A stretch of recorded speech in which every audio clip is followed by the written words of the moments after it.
For today's Monday makeup lesson, I'm going to show you how to recreate this classic sheer glam makeup look. This look is incredibly easy to recreate using very few products that you already own. Before we get started, if you're new to the Makeup Chair channel, hit the subscribe button below, and let's start by talking about the type of products that we'll be using today. So blush tones are the main focus for this look. So pinky beige toned blushes, bronzers, and eyeshadows, and also on the lips. So all the shades that we're using are in the same nudie beige toned family, which is great for the cool and neutral skin tones. For warm golden or olive skin tones, you may want to choose more of a golden undertone. And I'll focus on that in another Monday makeup lesson, but you can just follow along with your chosen tone. So let's zoom in and start applying. Starting with the eyes, I'm taking an eyeshadow brush. I'm using the E45 by Blank Canvas Cosmetics, and this will be the only brush that we're using for this eye look. I've primed my eyelids already with some eyeshadow primer, so the lids are now ready for eyeshadow. I've chosen a beige tone, at least one shade darker than my skin tone.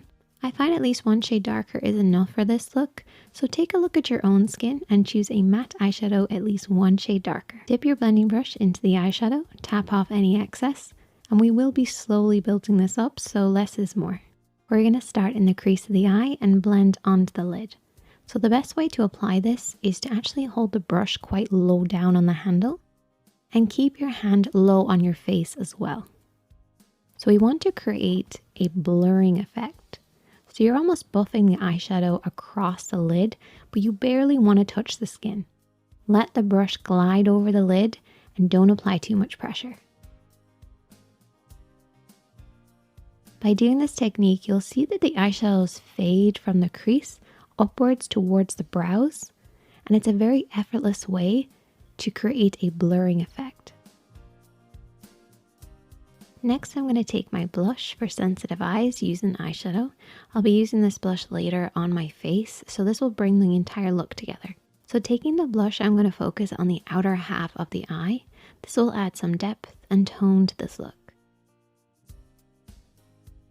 I'm still holding the brush quite low on the handle, and my hand is still quite low as I blend this. Going back to the original eyeshadow, I'm going to apply this under the eyes, and for convenience I'm using the same brush. So I press it down to create a fan, and then I glide this under the lashes. Obviously you may want to use a smaller brush like a pencil brush or a flat brush. That's totally up to you and the type of brushes that you have available to use.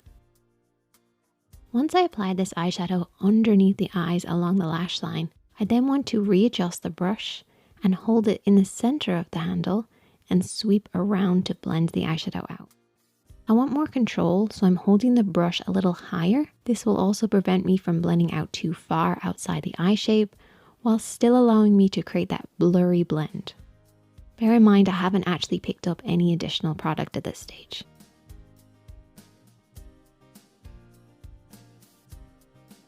The only other eyeshadow that we'll be using is a bronze tone with a metallic finish. So this is a shimmer that will add some depth to the look. This eyeshadow should be at least 2 shades darker than your skin tone with a lighter shimmer finish. I'm going to apply this using my fingertips, and I'm starting at the lash line and then blending across the lid, focusing mostly on the center.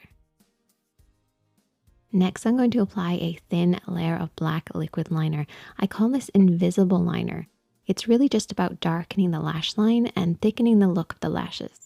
And you can use brown for a softer look, though I do like to match my mascara with the liner. So if I'm using black mascara, I would recommend using black liner as well. For the face, I'm applying a sheer layer of mineral foundation, which is a powder. I want my own skin to still show through, so a sheer amount of coverage is all I need. Once my base is on, I'm going to move on to applying those beigey pinky tones. So I'm going to start with a matte bronzer in sort of a beigey tone.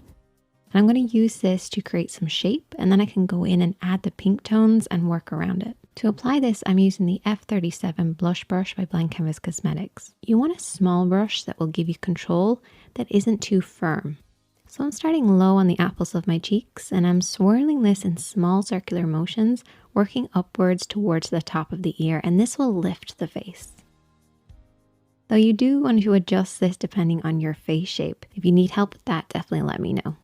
Once again, we're building this up slowly, so with each new application and each new pickup of product, I start a little further away from the apples, and this will just avoid applying too much bronzer on the apples because we still need to apply blush.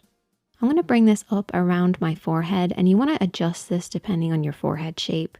For instance, smaller foreheads, you want to keep it really close to the hairline. You don't need to add too much shape. It's just about adding some balance. For shorter foreheads, you may want to focus on the sides and avoid the top. Long, focus on the top and avoid the sides. It's all kind of trial and error, but a little goes a long way. Now I will be taking some blush, and I'm mixing 3 different tones together. Try mixing your blush bronzer together with a touch of your highlighter if you don't have a blush palette like the one I'm using here. And I'm applying this on the apples of my cheeks and just a touch on the nose and softly blending this out. Again, adjust this depending on your face shape. For example, long faces may want to start on the apples and blend outwards towards the ears. Rounds may want to start lower on the apples and blend upwards towards the ear. If you need help with your blush application, you can always message me on my Instagram. For the lips, I am once again keeping the same beigey pink family by mixing a cream peach, pink, and a touch of concealer together to customize the perfect beige shade. And I'm using a pencil brush to buff this into the lips for a softer finish. So rather than the color sitting on the lips, it's buffed in. And I can always go in with lip liner if I need to sharpen it up afterwards. I applied lashes and added some jewelry off camera, and I do find that this adds something extra to the look. And now I'm going to go in and apply some fake freckles. And I found this Urban Decay liquid brow liner. It's just great for this. Apply a tiny dot on the center and then just press to blur it out. Seeing freckles through your makeup gives the illusion of a very sheer natural skin.